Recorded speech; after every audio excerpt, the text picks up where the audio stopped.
More claims of abuse tonight at New York City's welfare agency. Not financial misdealings, but physical assault.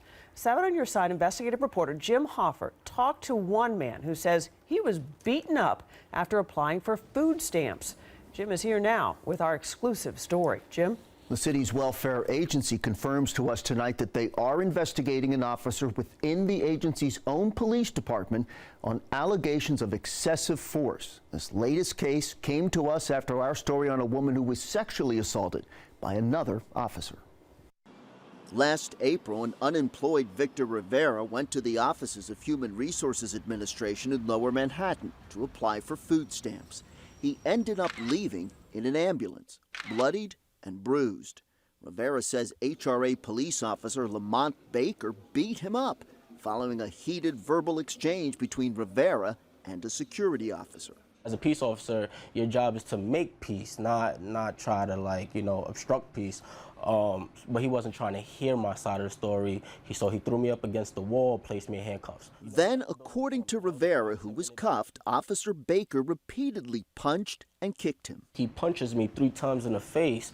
That's when I dropped to the ground, and then I just started feeling kicks to my body. Rivera says Officer Baker took him to a back room where he claims the assault continued until he blacked out. I was definitely afraid.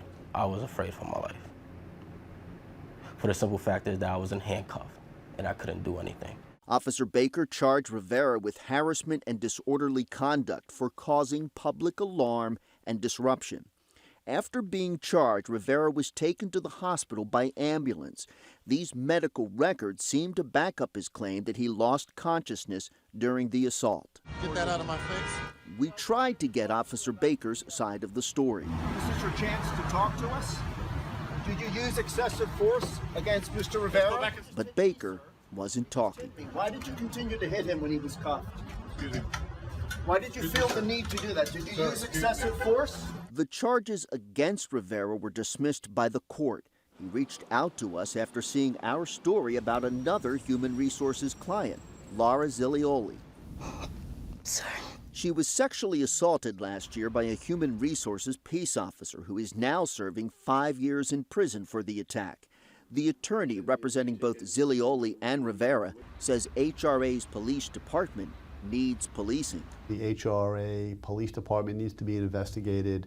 There appears to be a widespread pattern of abuse of arrestees. A spokesperson for Human Resources in a statement to us says, quote, "We take these allegations seriously, which is why we initiated an investigation. As soon as we were made aware of this," the statement goes on to say, "we will take appropriate action depending on the outcome of the investigation." We should also note here that Officer Baker remains on the job at HRA.